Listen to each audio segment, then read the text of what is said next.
안녕하세요. 저는 30대 중반 남자입니다. 아내와는 결혼한 지도 벌써 6년이라는 시간이 지났네요. 연애하면서 이 여자가 아니면 내 미래는 상상도 못할 거라 생각을 했습니다. 결혼식장에서 당당히 신랑 입장을 할 때라든지 신혼집 공사가 끝나 처음 둘이서 두 손을 꼭 붙잡고 집 안으로 들어설 때 정말 제 아내와 평생을 행복하게 백년해로할 것이라는 걸 믿어 의심치 않았어요. 바늘과 실 마냥 어디를 가든 둘이 꼭 붙어 다닐 거라 생각했던 저의 신혼생활은 생각보다 금방 끝나버리게 되었습니다. 맞벌이 부부를 생각하고 결혼을 했는데 결혼 6개월이 지나니 아내가 더는 힘들어서 못하겠다며 회사를 그만두고 전업주부를 하겠다고 나섰습니다. 아직 갚아야 할 대출도 있는데 아이가 생긴 것도 아니고 너무 이른 것 아니냐 했더니 아내는 대학 동창 누구는 이렇게 살고 옆집 사는 누구는 저렇게 산다 하면서 자기가 아는 사람 이름을 하나씩 대면서 걔들은 결혼하고도 회사는커녕 집에서도 손에 물도 안 묻히고 편하게 산다는데 자기는 돈까지 벌고 집안일도 해야 하느냐면서 둘 중에 하나만 하겠다고 하는 거예요. 당장 다달이 나가는 대출금 생각을 하니 아내가 하루라도 더 일을 해주는 게 좋겠다는 생각이 들었습니다. 그런데 막상 집안일을 내가 할 테니 회사에 나갔으면 좋겠다고 하니 또 자기 주변 사람들 이름을 대면서 쟤들은 남자 잘 만나서 호의호식하는데 나는 왜 이렇게 살아야 되냐며 짐을 싸서 친정으로 가버리더라고요. 제가 뭘 그렇게 잘못한 건지는 모르겠는데 결국 장모님한테 해명 아닌 해명을 하고 사죄까지 하고 난 뒤에야 아내가 회사를 그만두겠다는 조건으로 다시 집으로 데리고 왔습니다. 그런데 막상 또 아내가 항상 집에 있으니 집안일도 잘해놓는 것 같고 음식도 여러 가지 종류별로 해주는 게 썩 나쁘지가 않더라고요. 이거 나름대로 좋을 거라 생각했는데 그것도 잠시 아내가 전업주부 생활을 시작한 지 몇 개월이 채 지나지 않아서 매일매일 새로운 반찬은 고사하고 그나마도 따로따로 접시에 담아주던 반찬마저 유리 반찬 통째로 대충 꺼내주는 게 당연해졌습니다. 내가 퇴근하고 들어오면 뭘 그렇게 누구랑 연락하는지 휴대전화기만 밤새 들여다보면서 잠도 저보다 늦게 들고 그러니 당연히 아침에 늦게 일어나게 되고 아침도 더는 차려주지 않더라고요. 간단하게라도 아침을 먹고 나가는 게 든든해서 아침밥을 좀 먹고 싶다고 하니 아내는 내가 내 밥 차려주는 사람이냐면서 성질을 내더라고요. 자기는 아침을 먹으면 온종일 소화가 안 된다면서 먹고 싶으면 내가 차려 먹으라고 화를 내는데 그냥 그 뒤로부터는 출근길에 김밥 한 줄 사서 먹는 게 일상이 되었습니다. 그런데 이제 그때까지는 아무런 생각이 없었는데 아내가 밥 먹으면서도 휴대전화기만 쳐다보고 있고 잘 때도 마치 제가 잠들기만을 기다리는 듯 눈치를 보는 게 자꾸 신경 쓰이더라고요. 특히 제가 아내의 뒤쪽을 지나갈 때면 휴대전화기에 정신이 팔려 있다가도 화들짝 놀라기도 하니까 제가 의심을 하지 않을 수가 없었죠. 경험해보지 않으신 분들은 모를 겁니다. 설마 아내가 저를 두고 다른 사람하고 그것도 모레가 아니라 제가 집에 있는데도 불구하고 대놓고 연락하고 있다고 누가 생각이나 하겠어요. 저도 그랬고 그래서 처음에는 의심만 할 뿐 실질적인 조처를 할 수 없었습니다. 만약 그게 진짜였을 때 받게 될 충격이 어마어마할 테니 조심스러워지는 게 사람 마음이더군요. 하지만 점점 더 아내가 집에서 집안일을 하는 건지 뭘 하는 건지 모르겠을 정도로 집 상태는 엉망이 되고 있었고 아내는 더욱더 의심스러운 행동만 하고 있었습니다.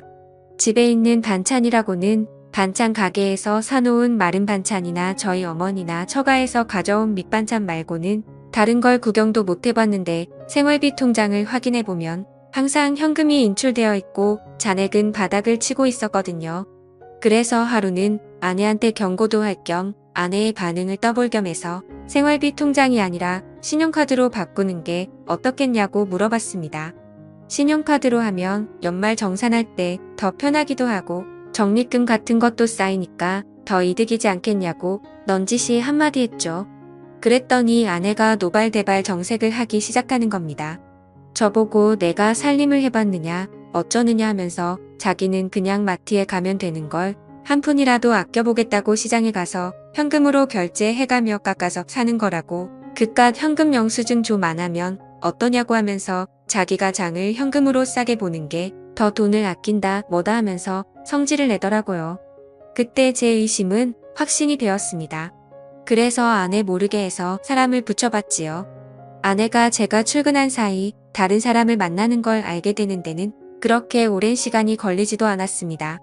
이미 그럴 거라 생각을 하고 있었다 보니 아내가 그렇다는 걸 알게 되었는데 그렇게 놀랍지도 않았지요. 오히려 놀라게 된 건 아내가 바람을 피우는 상대가 누군지 듣게 되었을 때 그때 훨씬 많이 놀라게 되었지요. 아내가 제가 출근한 사이 한껏 차려입고 동네에서 꽤 떨어진 곳까지 가서 만난 상대는 다른 사람이 아니고 제 동생 녀석이었습니다. 제 동생은 저보다 4살이 아래지만 아내로서는 아내 본인과 동갑이다 보니 결혼 전부터 저랑은 세대 차이가 난다 뭐라 하면서 동생하고 죽이 잘 맞는 모습을 보여줬었거든요. 그때는 동생이나 아내나 저를 놀리면서 장난을 치는 거로 생각했는데 막상 심부름센터에서 아내가 저 몰래 만나고 있던 사람이 다른 사람이 아니라 제 동생이라는 사실을 알게 되니 피가 거꾸로 솟는 기분이었습니다. 그런데 심부름센터 직원이 덧붙이기를 둘이서 항상 카페에서 만나 1시간 정도 대화를 나누다가 그 다음으로 향하는 곳은 언제나 제 동생이 혼자서 사는 자취방이라는 겁니다. 말인즉슨 두 사람은 마치 누군가가 자기들을 알아보지는 않을까 눈치채고 있는 것처럼 매일같이 밖에서 만나기는 하지만 그 어떤 행각도 부리지 않고 카페에서는 조용히 대화만 나눈다고 하는 거죠. 사람이 집 앞까지 도착하면 마음이 풀리기 마련인데도 두 사람은 그 흔한 손 한 번 잡지 않는다고 하더군요. 그래서 아내가 매일같이 제 동생과 미래를 즐기고 있는 것은 사실이지만 그렇다고 해서 카페에서 매일같이 만나고 있는 것과 동생 집에 들어가는 걸 가지고 증거라고 들이밀기에는 조금 부족한 감이 있다고 하더군요. 제일 좋은 건 블랙박스가 되었든 집에서 녹음하던지 간에 어떻게든 두 사람이 저를 속이고 그러고 있다는 걸 입증할 만한 증거가 필요하다는 겁니다. 아니면 두 사람의 현장을 제가 덮치던가 하는 식으로 말이죠. 그러니까 이 심부름센터 사람도 이런 쪽 일이나 이런 경우는 굉장히 빠삭한 편인 베테랑이었거든요. 여태까지 짬으로 보기에 분명히 이 상황은 제 동생과 아내가 반드시 무언가 있을 거라는 확신이 있는데 괜히 헛다리 짚었다가 자기한테 피해가 갈 수도 있으니까 한 발을 빼는 것처럼 보였습니다.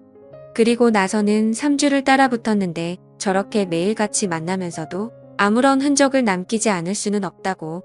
거기서부터는 저도 같이 협조해서 잡아내든지 아니면 자기들은 발을 빼겠다고 하더군요. 제가 여태까지 들어간 돈이 얼만데 현장 증거를 나보고 잡으라는 거냐고 따지니 이만 여기까지 하겠다는 겁니다. 이후의 일은 제가 알아서 하라고요. 어디에 돌팔이 같은 놈들한테 엮인 기분도 들고 괜히 다른 센터를 찾아봐야 그 정도로 암수를 피우는 거라면 아무것도 못 잡아낼 수도 있겠구나 하는 생각에 저도 더는 시간 낭비를 하지 않기로 했습니다. 그냥 제가 현장을 직접 덮쳐버리는 게 낫겠다 싶었어요. 회사에 월차를 내고 렌터카를 하나 빌려서 동생이 사는 자취방 앞에 대기하고 있었습니다. 아내는 제가 출근한 줄로만 알고 있을 테니 매일같이 만나고 있다고 하는데 당연히 그날도 둘이 똑같은 패턴으로 카페에서 둘이 만나서 동생 집에 도착을 하겠다는 계산이 서 있었습니다. 차 안에서 숨죽여서 기다리고 있었지만 그 시간이 평소와는 다르게 엄청나게 천천히 가더군요. 이 무더위 속인데도 모자도 뒤집어 쓰고 최대한 안 보이게 동여매고 있으니 거기에 차 시동도 걸어놓지 못하는 상태다 보니 정말 죽을 맛이었습니다. 그런데도 심장은 엄청나게 빠르게 뛰고 정말 그 차 안에서 무슨 생각을 했는지 기억도 안 날 정도로 오만 가지 생각이 오고 갔습니다. 아니나 다를까 거의 매일같이 똑같은 패턴으로 행동한다는 말과 똑같이 두 사람이 시야에 들어오더군요. 사진으로 보는 것보다 실제로 보니 정말 치가 떨려서 그 자리에서 문을 박차고 나가 두 사람한테 욕한 바가지를 쏟아붓고 싶었지만 현장을 덮치기 위해 속으로 참을 인자를 새기면서 겨우겨우 참아냈습니다. 카페에서 둘이 시간을 보냈으니 집 안에 들어가자마자 본 경기를 시작하려나 그 길로 저도 뒤따라 들어가 문을 열고 들어가고 싶었지만 참았습니다. 그때의 1분 1초는 정말 제 인생 그 어떤 시간보다 느리고 천천히 흘렀습니다. 무더위에 두 사람 다 걸어오느라 고생 좀 했을 테니 땀이라도 식히겠거니 싶어서 조금만 더 시간을 두고 기다리기로 했지요. 동생 집 비밀번호는 제가 이미 알고 있었습니다. 뭔가를 바꾸는 걸 별로 좋아하지도 않는 성격이어서 예전부터 한 번호만 쭉 고집해온 녀석이거든요. 이미 두 사람이 집에 들어간 상황에 저도 뭘 더 차 안에 있을 필요가 있겠나 싶어 저는 이미 동생 집 앞까지 들어와 있는 상황이었습니다. 얇아 빠진 철제 현관문 너머로 아내와 동생의 목소리가 들려오는데 정확하게 무슨 내용을 말하는지는 들리지 않았지만 동생이 벌써 시작을 한다느니 어쩌니 아내가 오늘은 조금 빨리 좀 끝났으면 좋겠다느니 어쩌느냐 하면서 하하호 거리며 이야기를 주고받더군요. 아니나 다를까 5분도 걸리지 않아서 두 사람은 뭘 하는 건지 문 너머로 들려오던 소음도 하나 들려오지 않고 조용하니 아무 소리도 들리지 않기 시작했습니다. 둘이서 나눴던 대화 때문에라도 이미 미칠 것 같았는데 막상 아무 소리도 들리지 않으니 눈앞이 깜깜해지더군요. 더는 기다리지 못하겠다 싶어서 문을 박차고 들어갔습니다. 들어갔는데 두 사람은 제가 생각한 것과는 정반대로 서로 멀찌감치 떨어져 앉아있더군요. 옷도 제대로 갖춰 입고 있었고 말이죠. 오히려 그 문을 따고 들어간 제가 더 당황스러웠습니다. 지금 뭐 하는 거냐고 크게 외치면서 들어갔는데 오히려 제가 민망한 상황이 되어버렸어요. 아내는 집에서 재택근무 형식으로 일할 수 있게 인터넷 사업을 구상 중이었고 그 과정에서 컴퓨터에 능숙한 제 동생에게 도움을 받고자 그동안 동생을 만나왔던 겁니다. 오히려 제가 동생과 아내에게 몹쓸 짓을 하고만 상황이 되어버렸죠. 손이 발이 되도록 싹싹 빌어야 했습니다. 아무리 의심할 게 없어도 그렇지 어떻게 동생과 아내를 그런 사이로 의심할 수 있느냐고 동생에게 한 소리 아내에게 한 소리 듣고 나서 나아가서는 어머니에게 한 소리 또 듣고 장모님한테는 아주 가루가 되도록 욕을 얻어먹었습니다. 졸지에 저는 아내랑 친동생 사이를 의심하는 의심병 환자가 되어버렸죠. 그 이후도 후유증이 엄청나서 아내와는 서로 말도 하지 않고 지내게 되었습니다. 그렇게 되니 너무 억울하더라고요. 그래서 아내의 뒤를 캘 때 고용했던 심부름센터 직원을 만나서 따졌습니다. 어떻게 자기는 아무 잘못 없다 잡아떼고 면피를 하려고 할 줄 알았는데 심부름센터 직원이 돈은 다 환급해준다고 하면서도 자기는 억울하다고 하는 겁니다.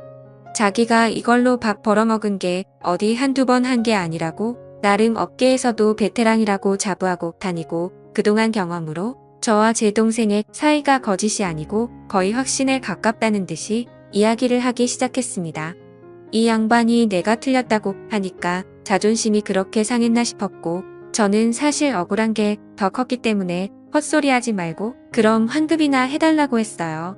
그 양반한테 보수를 환불받는다고 해도 이미 엎질러진 물을 되돌려 놓기에는 힘든 상황이었지만 그래도 마음이라도 풀고 싶었거든요.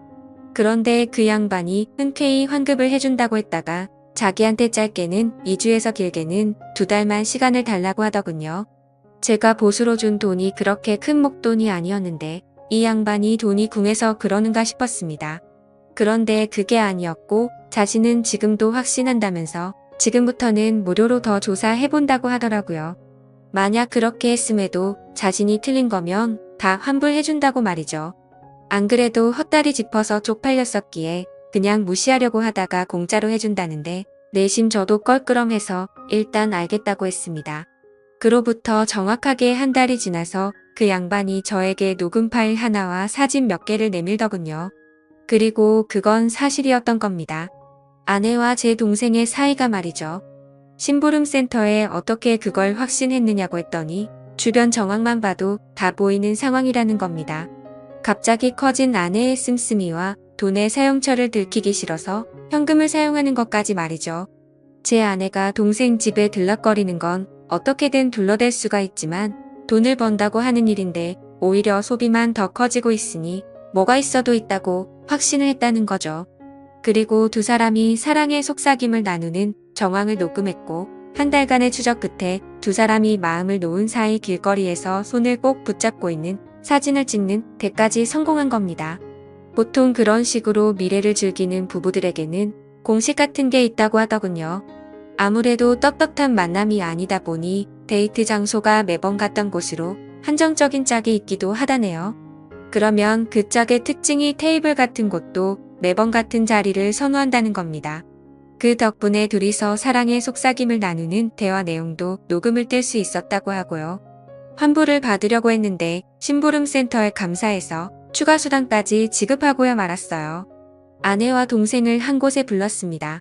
그 둘 앞에 제가 확보한 사진을 들이밀었더니 제 앞으로 달려와서 무릎을 꿇고 속일 생각은 없었다고 두 사람 다 잠깐 정신이 어떻게 되었었나 보다고 하면서요. 자초지종을 들으니 아내가 처음에는 재택근무로 돈을 벌며 가게의 보탬이 되려고 했던 건 사실이었습니다. 그리고 컴퓨터에 일가견이 있는 제 동생에게 찾아가 도움을 요청한 것도 사실이고요. 저 모르게 시작해서 놀라게 해줄 생각에 저한테는 따로 말을 한 적이 없다고 합니다. 그런데 아무 경력도 없는 여자가 제 동생이 컴퓨터를 아무리 잘한다고 한들 인터넷으로 장사해본 경험도 없는 새파란 햇병아리에 불과한데 초짜 둘이서 머리를 싸매고 있겠다고 해도 돈이 벌릴 리가 만무했던 거죠. 그렇게 둘이서 맨땅에 헤딩하면서 생활비며 용돈이며 끌어다 써서 돈을 날리고 나니 그러는 과정에서 둘이 정분이 나버린 거였어요. 처음에는 그냥 돈이 안 벌리는 상황에 스트레스 해소용으로 시작한 건데 날이 갈수록 그 마음이 커져서 이 지경까지 왔다고요. 그러니까 제가 쳐들어간 그날도 일하고 있던 건 맞지만 일이 끝나면 어떻게 될지 몰랐던 거죠. 그런데 제가 좀 더 참지 못하고 현장을 확실하게 덮치지 못했을 뿐이었던 거였고요. 운도 참 지지리도 없다 생각 들었습니다. 조금만 더 참았으면 그때 이미 발견하는 거였는데 오히려 제가 성급하게 행동을 해서 두 사람한테 알리바이만 만들어 준 꼴이 돼버린 겁니다. 그리고 저한테 그렇게 한번 걸렸으니 두 사람은 완전히 마음을 놓았던 거고 그동안 밖에서도 누가 볼까 경계태세로 다니던 두 사람이 마음을 놓고 손을 잡고 돌아다니다가 심부름센터에 꼬리를 잡혔던 거였죠. 세상에 믿을 사람 하나 없습니다. 평생을 약속한 배우자와 저의 하나뿐인 혈육인 동생이 저를 두고 그런 행각을 벌였다고 생각해보세요. 여러분들이라면 어떠실 것 같은가요? 심부름센터 비용하고는 다 동생과 아내에게 뜯어냈고 위자료 청구까지 했습니다. 제 친동생에게까지 합의금을 뜯어내야 하는 게 참 어이가 없는 상황이네요. 두 사람이 얼마나 깊은 사이였건 간에 제정신이면 이렇게 저와 연을 끊고 나서도 둘이서 더 만나는 일은 없을 테지요. 아니, 뭐 만나도 상관없습니다. 이젠 제 인생에 더 이상은 없는 전처이기도 하고 아예 처음부터 존재하지 않았던 동생이라고 생각하고 살아가기로 했으니까요. 사연을 읽어주셔서 감사합니다.